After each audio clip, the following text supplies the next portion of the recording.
வணக்கம் நண்பா. நோஃபப் சேலஞ்சுக்குள்ளே வந்ததுக்கப்புறம் என்னுடைய வாழ்க்கை எப்படி மாறுச்சின்னு சொல்லிட்டு நான் இந்த வீடியோவில் சொல்ல போகிறேன். ஃப்ரீயாக இருந்தீங்கன்னா கடைசி வரைக்கும் தொடர்ந்து கேளுங்க. 3 விஷயம் நான் மேஜராக சொல்லியே ஆகணும். அதில் முதலாவது என்ன அப்படின்னு சொல்லிட்டு பார்த்தீங்கன்னா, நான் ரொம்பவும் கோழையாக இருந்தேன். ரொம்ப கோழையாக தொடநடுங்கி பையனாக இருந்தேன். 2வது திக்குவாயாக இருந்தேன். ஒரு விஷயத்த என்னால் தெளிவாக சொல்லி முடிக்க முடியாது. 3வது என்னன்னு சொல்லிட்டு பார்த்தீங்கன்னா,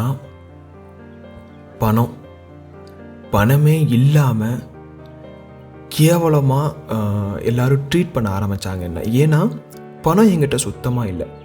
பணம் இல்லாதனால மட்டும் அவங்க என்னை கேவலமாக ட்ரீட் பண்ணல. நிறைய ரீசன்ஸ் இருந்துச்சு.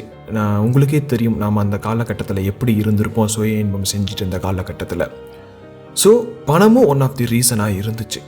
இது 3மே எனக்கு பார்த்தீங்கன்னா ஆஃப்டர் நோஃபப் சேலஞ்ச் டோட்டலாகவே சேஞ்ச் ஆயிடுச்சு.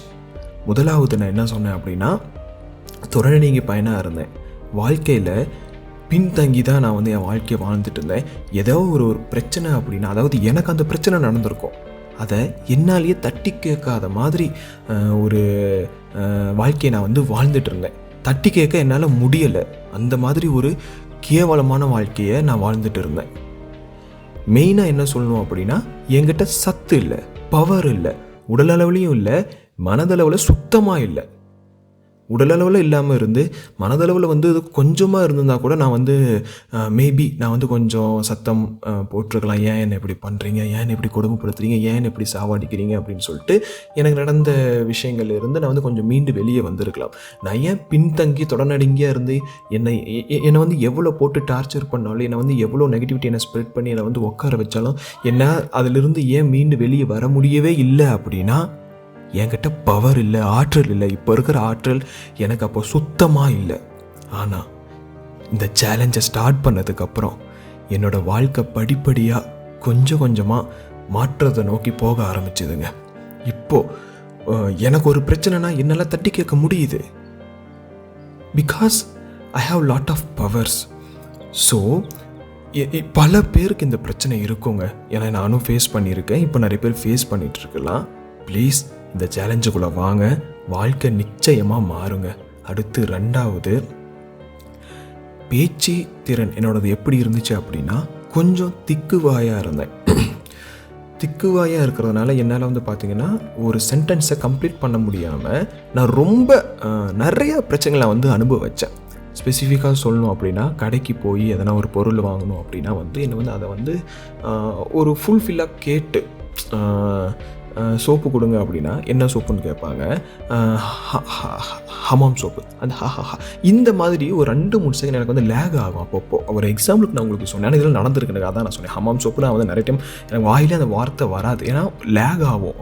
சம்திங் எனக்கு அப்படியோ அதாவது மனசுக்குள்ளே இருக்கும். மூளையில் அதை சொல்லுன்னு சொல்லிட்டு எனக்கு ஒரு இது கிடைக்கும். பட் ஆனால் வாயில் அதை கோர்வையாக சொல்ல முடியாது. இது மாதிரி எண்ணற்ற வார்த்தைகள் என்னால் பார்த்தீங்கன்னா தெளிவாகவே பேச முடியாமல் இருந்துச்சு. அந்த ஒரு கொடிய காலத்தில் நான் இருந்தேன்ல அப்போது. ஆனால் இப்போது என்னால் ஓரளவுக்கு என்னால் பேச முடியுது. உங்களுக்கே தெரியும் நான் இப்படி பேசிகிட்டு இருக்கேன் அப்படின்ட்டு. ஸோ என்னால் ஓரளவுக்கு மேனேஜ் பண்ணி பேச முடியுது அப்படின்னா, கண்டினியூஸாக என்னால் ஒரு 10 நிமிஷம் 5 நிமிஷம் என்னால் பேச முடியும். அந்தளவுக்கு எனக்கு ஒரு ஒரு ஈடுபாட்டோட என்னால் அதை செய்ய முடியுது இப்போது அப்படின்னா, அதுக்கு main reason NoFap challenge, no சுய இன்பம். ரொம்பவும் மகிழ்ச்சியாக இருக்குங்க. இந்த விஷயம் எனக்கு இருக்கிறதுனால மகிழ்ச்சியாக இருக்குது. ஒரு கான்ஃபிடென்ட் எனக்கு பார்த்தீங்கன்னா பூஸ்ட் ஆகிருக்குன்னு தான் நான் சொல்லணும். இது மூலிமா நான் ரொம்பவும் திக்கி திணறிய வாழ்க்கையை ஓட்டிட்டு இந்த காலத்தில் ரொம்பவும் அவமானப்பட்டிருக்கேன். இப்போ என்னால் கான்ஃபிடென்ட்டாக தப்போ ரைட்டோ, ஓகேவா, தப்போ ரைட்டோ 4 பேர்த்துக்கிட்ட 4 விஷயம் என்னால் சொல்ல முடியுது, புரிய வைக்க முடியுது. அவங்களும் அதை புரிஞ்சுக்கிறாங்க. டேக்காவே அவங்களுக்கு ஒன்று கிடைக்குது, டேக் ஹோம் ஒன்று கிடைக்குது அப்படிலாம் நினைக்கும் போது எனக்கு ரொம்ப ஒரு சந்தோஷமாக இருக்குது. மனசில் உள்ள அப்படியே ஒரு ஆறுதல் கிடைக்குது.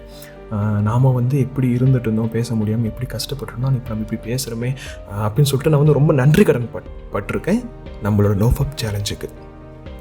ஸோ ஸ்டார்ட் பண்ணாதவங்க ஆஸ் சூன் அஸ் பாசிபிள் இதை ஸ்டார்ட் பண்ணி ஆகணுங்க.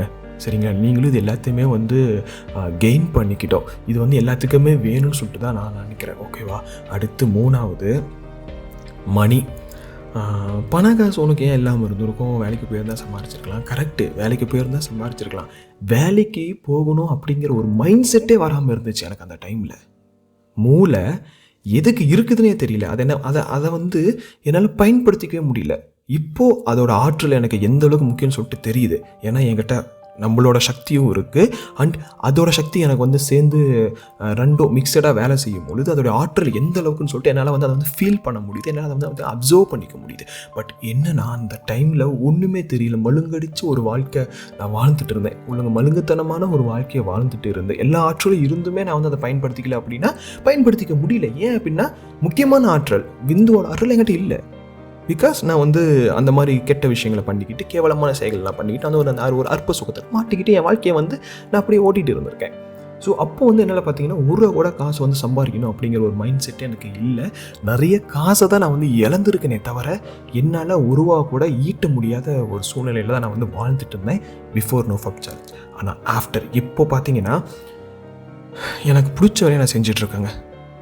கரெக்டாக சொல்லணும்னா எனக்கு நான் பிடிச்ச வேலையை செஞ்சிட்ருக்கேன். மனம் நிம்மதி எந்த வேலை எனக்கு வந்து இப்போது கொடுக்குதோ அதை நான் செஞ்சிட்ருக்கேன். மனம் ரொம்ப ஆறுதலாக, பீஸ்ஃபுல்லாக, காமாக, அமைதியாக இருக்குது. அடுத்து என்ன பண்ணலாம் அப்படின்னு சொல்லிட்டு எனக்கு வந்து பார்த்திங்கன்னா ஒரு யோசனையை வந்து அது வந்து கொடுத்துக்கிட்டு இருக்கு. அந்த ஒரு ஆற்றல், மனதளவில் இருக்கிற ஆற்றல், மூளையோட ஆற்றல் எல்லாமே வந்து பார்த்திங்கன்னா சேர்ந்து இப்போ வந்து செயல்பட்டு கொண்டிருக்கிறது. அதனால் ரொம்ப எனக்கு வந்து இப்போ வந்து ஒரு நல்ல விஷயமா இருக்குது.